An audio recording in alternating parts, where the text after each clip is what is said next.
தினமும் எவ்வளவு வெள்ளை சர்க்கரை எடுத்துக்கொண்டால் பிரச்சனை இல்லை அல்லது எடை கூடாது, இனிப்பை முழுவதுமாக தவிர்த்து விட்டால் உடலுக்கு நல்லதுதானா?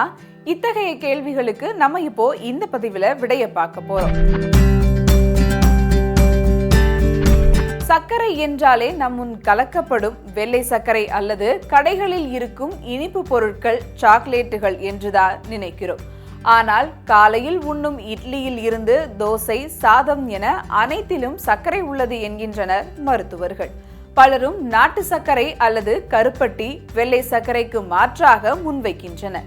அதில் செய்யப்படும் இனிப்புகள் அல்லது பலகாரங்களை மக்கள் அதிக விலை கொடுத்து வாங்கவும் செய்கின்றனர். வெள்ளை சர்க்கரையோ நாட்டு சர்க்கரையோ தேனோ அல்லது பனை வெல்லமோ எல்லாமே மாவு சத்துதான். 1 கிராம் மாவு சத்துல 4 கலோரிகள் உள்ளது. இது பொதுவானது. ஆனால் சத்துக்கள் என்று பார்த்தால் வெள்ளை சர்க்கரைக்கும் வெல்லத்திற்கும் வித்தியாசம் உள்ளது. வெல்லத்தில் கால்சியம், இரும்பு, பொட்டாசியம் சத்துக்கள் இருக்கு. இதனாலதான் குழந்தைகளுக்கு வெள்ளை சர்க்கரையை விட வெல்லம் கொடுப்பது நல்லது என்கின்றனர். ஆனால் வெள்ளை சர்க்கரை எடுத்துக்கொண்டால் 60 கலோரிகள் ஆக இருக்கும்.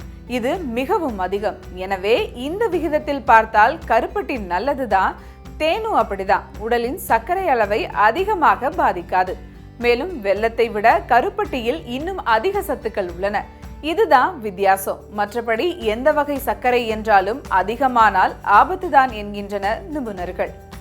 மிதமான வெந்நீரில் தேன் கலந்து குடித்தால் உடல் எடை குறையும்னு பலரும் நம்புகிறார்கள். ஆனால் அது முழுக்க பொய். அதிக உடல் எடை என்பது அதிக கொழுப்பு. எனவே எளிய உண்மை என்னவென்றால், உணவு குறைத்து உடற்பயிற்சி செய்தால்தான் கொழுப்பு கரைந்து ஆற்றலாக மாறும். வெந்நீரில் அல்லது எலும்பிச்சை சாறு தேன் கலந்து குடித்துவிட்டு வழக்கமாக உண்ணும் உணவையே எடுத்துக்கொண்டால் எந்த பயனும் இல்லை என்கின்றனர் மருத்துவர்கள். ஒவ்வொரு பழத்திலும் குளுக்கோஸ், சுக்ரோஸ், பிரக்டோஸ் என்று 3 வித சர்க்கரைகளும் வெவ்வேறு அளவுகள்ல இருக்கு. பழச்சாறாக இல்லாமல் முழு பழமாக எடுத்துக்கொண்டால் அந்த நார்ச்சத்து கிடைக்கும். இது போல உடலில் சர்க்கரை ஏறும் விகிதமும் குறைவாக இருக்கும் என்று சொல்றாங்க. இட்லி, தோசை அல்லது சாதம் போன்றவற்றை விட பழங்கள்ல குறைவாகவே இரத்தத்தில் சர்க்கரை அளவை கூட்டும். ஆனால் அதற்காக பழங்களையும் அதிகமாக எடுத்துக்கொள்ளக்கூடாது என்று சொல்றாங்க மருத்துவர்கள். சர்க்கரை அதிகமாக எடுத்துக்கொண்டால் உடல் பருமன் மட்டுமல்லாது இதய நோய்களுக்கான அபாயமும் அதிகரிக்கும் என்கின்றனர் மருத்துவர்கள். சர்க்கரையை அளவுக்கு அதிகமாக எடுத்துக்கும் போது கல்லீரல் மற்றும் இரத்தத்தில் கொழுப்பு கூடும். இன்சுலின் எதிர்ப்பு தன்மை அதிகமாகும். சர்க்கரை அதிகம் பழகியவர்களுக்கு மற்ற உணவுகளால் திருப்தி இருக்காது. எனவே அதிகமான உணவுகளை எடுத்துக்கொள்வார்கள். இது உடல் பருமனுக்கு, இதய நோய்களுக்கும் வழிவகுக்கும். பெண்களுக்கு பிசிஓடி எனப்படும் சினப்பை நோய்க்குறி என அதிக சர்க்கரையால் பல சிக்கல்கள் உருவாகும்.